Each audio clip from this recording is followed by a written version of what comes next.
Well, howdy, nearly senior citizen here. Greetings, boys, girls, and all of our non-binary friends, and welcome to this, A Torch in the Dark. And this is being recorded very oddly with just one hand here in my dice pool, my dice tower. This is the dungeon, and then up here on the monitor, I have the manual, which I'll actually move over a little bit that way. But that shows what's behind there, which is both a reference sheet that tells you risk rolls, consequences, dying, advancement, downtime, and the character sheet. We are, or I am, Abelard de Bouncy Castle. I have the skills of brawling, assassination, and athletics. I carry over here a sword. That, as the text box, should be bigger. So I'm going to have to actually kind of go like this and squish that over that way. There we go. We have a 2-square sword. We have a 3-square armor. We carry 3 torches. And we have 1 holy symbol.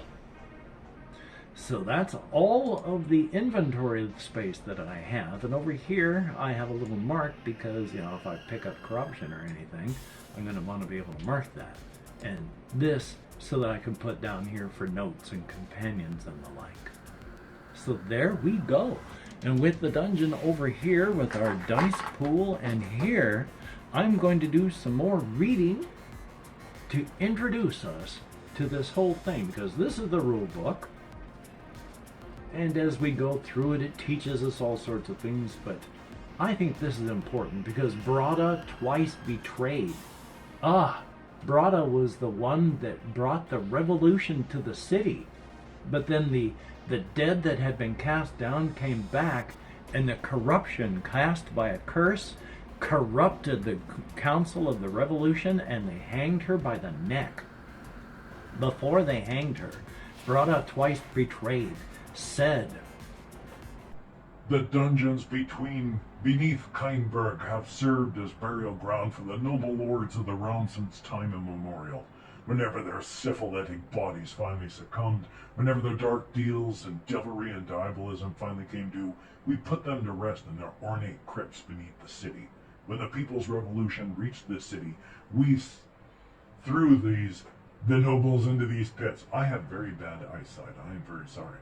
"We threw these nobles into these pits. We filled it with barons stripped of their furs, lords stripped of their jewels, and kings stripped of their heads.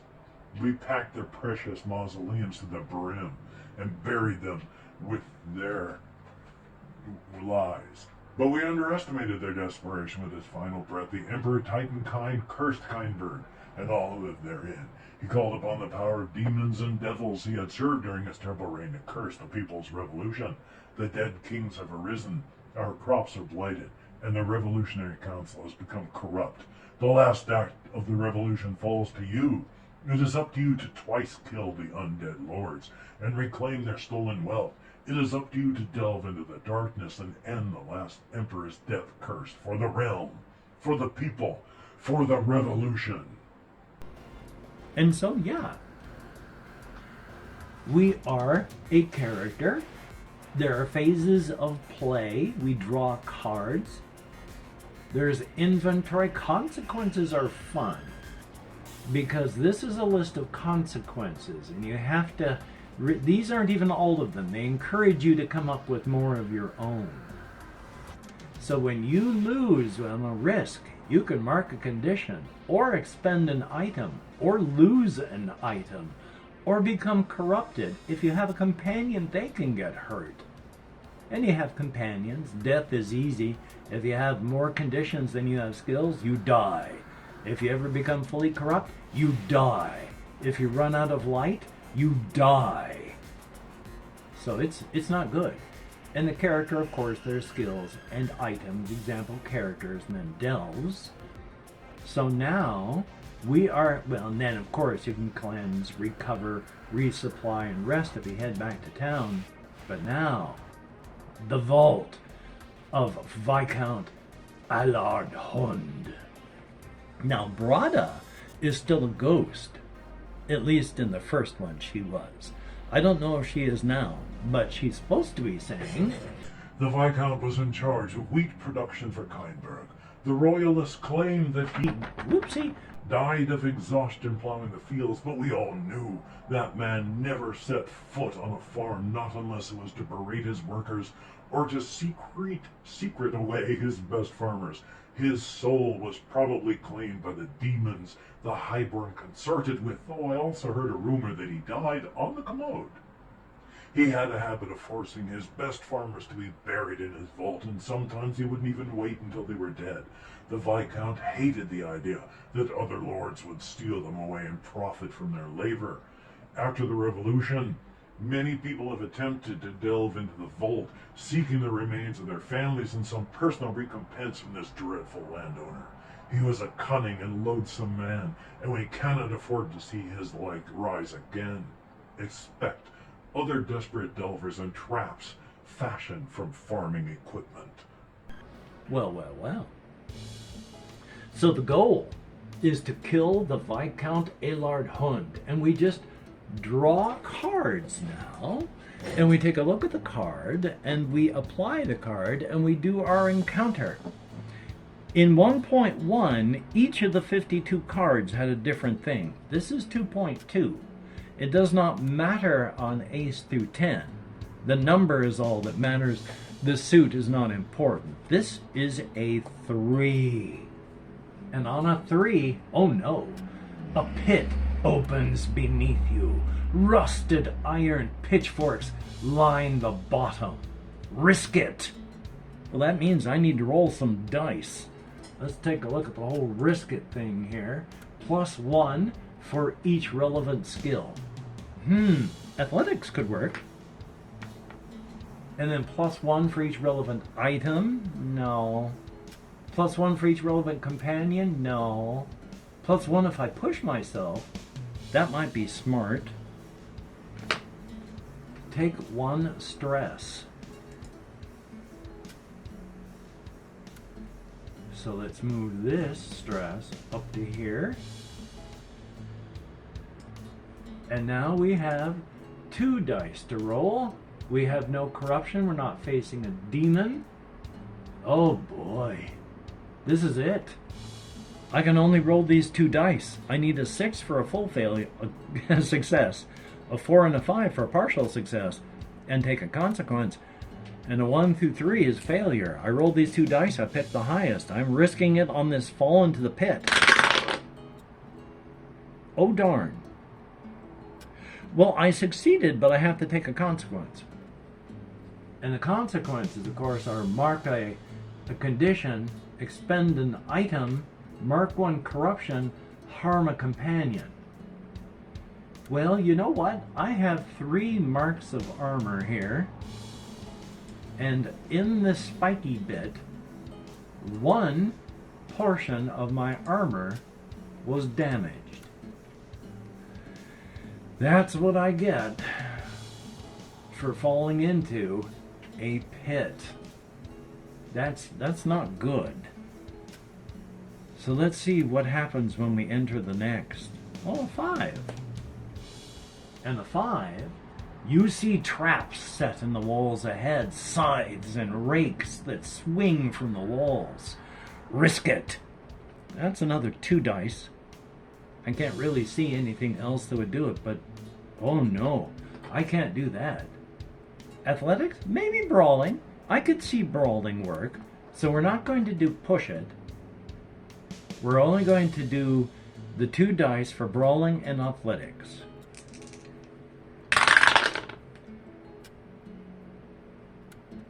That's another partial success, which means I succeed, but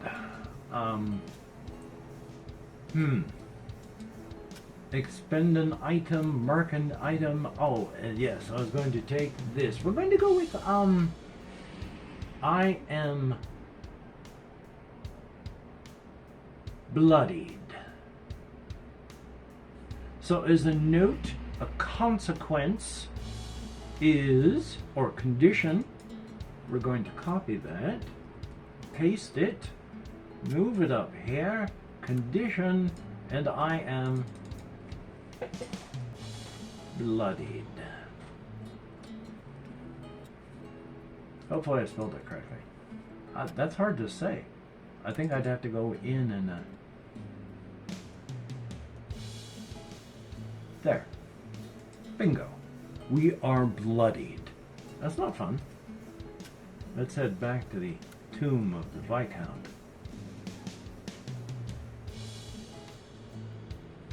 We head forward, deeper into the vault. These are all diamonds. I have shuffled this deck many times, as best I can. A 10. And on a 10, oh! The walls break open and skeletal undead farmers pour out. So this is a battle for my life here. You know what? I could see assassination on this one too in a fight. I get 3 dice. A success. I wiped them out. Now, 4 and a 5, success with a consequence. 1 through 3, failure, but you got an experience point. So, we got rid of them. And of course, that's just you make a success. So, we survived those skeletal undead farmers. Let us take another look and see what we find. Oh, just an ace. Just. And with an ace, it is a wooden door covered in iron locks. Risk it.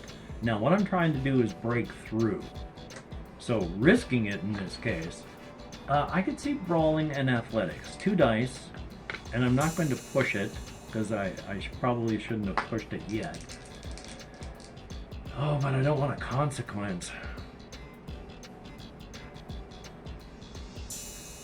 You know what? We're going to push it.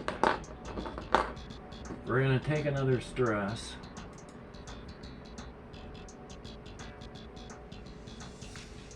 Come on here, thing. There we are. That's not good though. I can't do that anymore because I fill that out. I get one of these. That's not good. Abelard the bounty cancel. Your name is far too big. You're square here. So we press onward into the dungeon. Did I even try it yet? No. Thank God. A success. Through the door. Onward we press through the darkness. Oh no, another 3. Yeah, I could only see, like... pits, yeah, brawling, because you gotta be able to jump. I'm gonna stick with brawling. Oh boy. Well, let's see.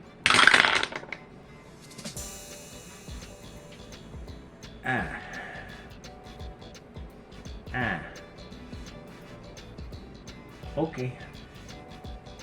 Let's go back to the consequences here. Or, you know, I mean, the holy symbol would be good when fighting demons. I need the torches, and I need my sword. You know, I think the sword might give me +1 too, that I've not been using. I would imagine if you lose your weapon entirely, that's going to be painful. Anyway, though, we have a pit, don't we? Where I failed. So we're going to lose a torch. That makes me sad. That's probably not good. But let's take a look as we press onward. Torch guttering above us, having lost one already. 9. And 9. An undead knight stumbles around in the dark. It hasn't spotted you yet. Risk it. Well, okay, I will then. Now, these ones I can only see brawling and assassination. And athletics. So that's 3 dice I'm going to use for this. Now, I only have... If I get 4 conditions, I die. So I don't want any more conditions. Let's see if I killed this undead knight.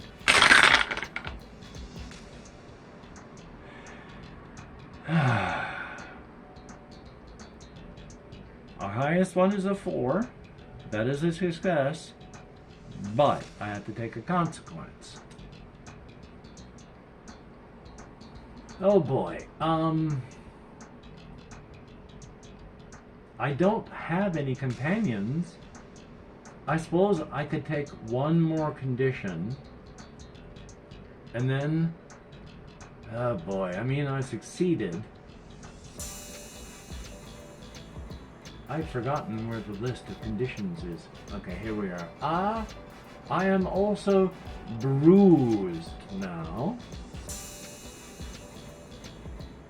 That's special. If this keeps up, this is not going to end well, I fear. Oh boy. Well, we did succeed. That part's good. So, we press onward. Oh.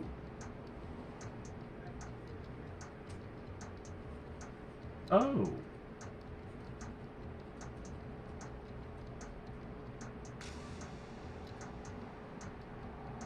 In the center of this room is a stone plinth with golden signet rings. You may gain 3 treasures. If you do, the room floods with rotten wheat kernels pouring in from the ceiling, and then risk it times 3 or bad things. I don't see myself being able to successfully pass 3 riskets with only brawling, which I don't see how that could help with wheat, with only athletics. Oh boy, oh boy, oh boy, oh boy, oh boy, oh boy, oh boy, oh boy. So we're gonna pass. We are gonna pass on that. Now, you see, over here on this though, Jacks. And this is the part that confuses me, because Jacks kill Viscount Aylard Hund. Well, yeah, I mean, we know that. And if we come down here, we can see that, where is he? Oh, down here at the king? Yes. No, stone coffin for the captain of the Viscount. Is the Viscount even in here? I guess if you just pull a Jack entirely, any Jack. Okay, that makes sense. Well, I pass on that. So we head onward into the dungeon. And with a 2, we hear a large and hungry swarm of rats closing in. Risk it. Well, in this particular case, I could see athletics and assassination, because you got to move quickly for assassination. So we're going to roll 2 dice, and hopefully we're going to succeed on at least one of these.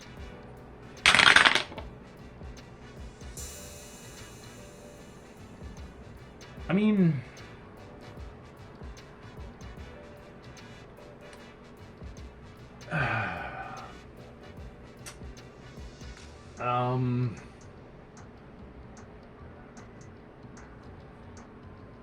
yeah, you know what? Just one. It's only 1 point of corruption.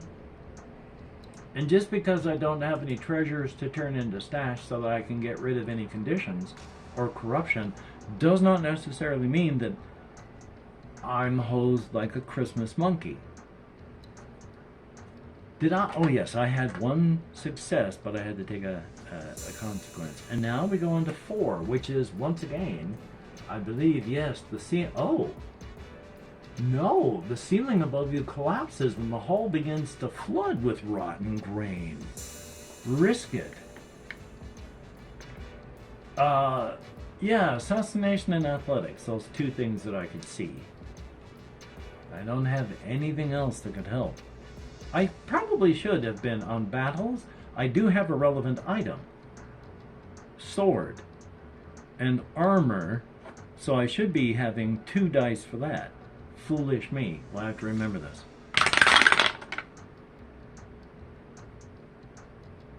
Okay, that's a failure.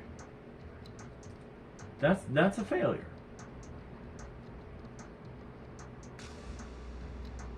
And on a 1 through 3, you failed. Mark 1 experience and take a consequence. And you must make another risk roll to succeed.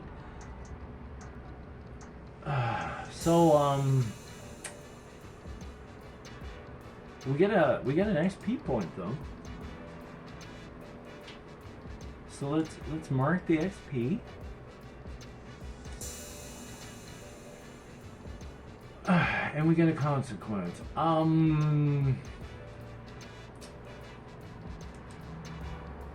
Oh golly. You know, my armor's a little bit of damage from that, but we still have armor. We still have armor. It's just badly damaged. We still have armor. Barely. Okay. We press onward into the vault of Viscount Aylard Hund. And it's a queen. And on queen of... I don't know that I did the proper king last time either. King of spades. Oh, I did it properly. Oh, no, I didn't. I messed it up. Life is life. Okay, Queen of Diamonds is the Viscount's best farmer was buried here alive when the Viscount died. You find a golden bushel of wheat atop the poor farmer's sarcophagus. Gain 1 treasure. Bingo. So, okay, we're going to take this. We're going to copy it. We're going to move this up here, and after the T, we're going to put an R for treasure. That's good. That is 1 stash if I make it back to town. You can call a delve, and then you will come back to that delve. These cards will be gone. These still remain. I only have 1 treasure, though. That ain't good yet. So, we press onward. Oh!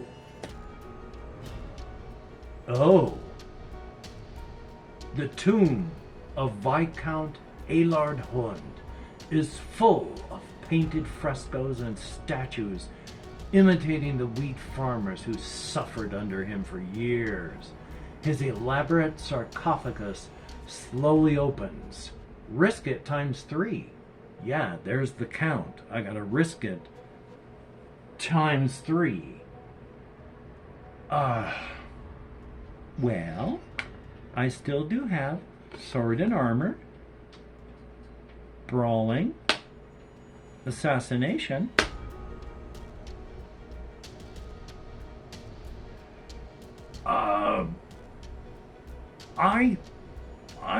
I'm going to push it as well. No, that's fine for right now. So first round, let's see if we can succeed or fail at this. A success. Our battle against the Count is difficult, but using my sword and using my armor, we have survived the first round. I have damaged the Viscount. Let us see what happens in the next round. Hopefully, a success. I'm having difficulties. Nerve compression sucks. Okay, second round of fighting. Oh.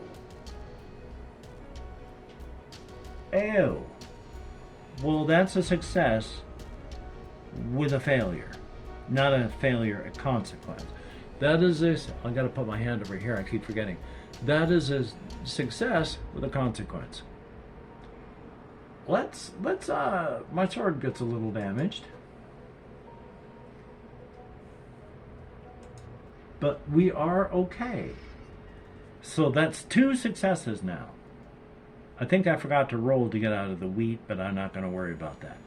As they said in the Ganesha Games thing, you cannot play a game wrong, even if you forget rules. The game is yours. However you play it, you are playing it right. So now we go into the third round of battle with the Count Vicard Elard Hund. A success! A success! We have defeated the Count Elard, the Viscount Elard Hund. 3 risks, and I defeated him. We get 3 treasures, as it says right here. After 3 successes, you find 3 treasures and complete the goal for this dungeon. So let's go like this. 1, 2, 3. We pop these into here. And that last treasure, we're still doing fine. And we leave the dungeon. We end this delve because we beat the Viscount. We won. I won. I did the rolling and the reading, but I'll call it a we. So, now it is downtime. Let us go back to the downtime. Because this we can cleanse. You see, we convert treasure into stash. And that is downtime, blah, blah, blah, blah, blah. And it is convert your treasures to stash. We have 1, 2, 3, 4, and that's it. 4 treasures. So let us delete these treasures. And we have instead 4 stash. Now with this stash, we're going to look at the downtime sheet again. We can cleanse to get rid of corruption. We can recover to get rid of conditions. We can rest to get rid of stress, and resupply, well, to get items. Hopefully, you cannot sell items, but can you repair them? I guess not. Huh. That's sad. I want my armor repaired. Well, let's take a look here. We are first going to attempt to... Oh boy. Well, let's see. Each roll only once. Let's double check and see here. For each treasure you have marked 1 stash. You spend 1 stash to get dice. Oh no! I only have 4 dice in total to spend, and then I have to roll them. Oh no! Well, we're going to attempt to cleanse. I'm going to do a risk it, which is what you have to do with no real failure. And we are going to spend 1 stash. And we're going to attempt to get rid of this corruption. Okay. A 2. And on a 2, we remove 1 corruption. Very, very good. We're going to spend... Oh boy. One stash, and we're going to try, and we're going to roll for stress. A 2. That's great. Okay, well with a 2, we can remove, let's go back down to the rest, and with a 2, we remove 1 stress. So I'm going to be a little stressed going into the dungeon. And then that was, we're going to try to recover and get rid of some conditions. Spend another stash. We're going to roll. a 5. And with a 5, on recover, remove up to 2 conditions. I only have 2 conditions. So we can remove bruised and bloodied. I have 1 stash left. I want to look on resupply. Yeah, you don't have to.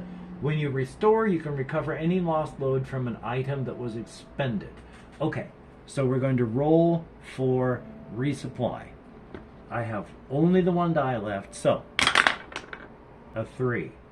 With a 3, you get one item. That's fine. That's fine. That's fine. We're going to repair the sword. The armor is damaged. We still have the holy symbol, and we still have 2 torches left. So we're not bad. We've gotten 1 experience from the 1 failure. All the others got conditions but were successes. We used up that last piece of stash. We have no companions, no notes. We're going to have to get 2 more points of experience to gain a 4th skill. So that's not bad. That's not bad. We have defeated the first count, the first one of the undead lords. So that's good. Next time, the next dungeon, I'll be able to do this better. Hopefully it'll be, a run without so much taking a look at charts and stuff. So, thank you very much for having watched. It is appreciated. And until we meet again, you take care. Have a great day today. I will see you on the flip side, and that is indeed a very, very good thing. Why am I taking this apart? Just so I have something to do with my hands.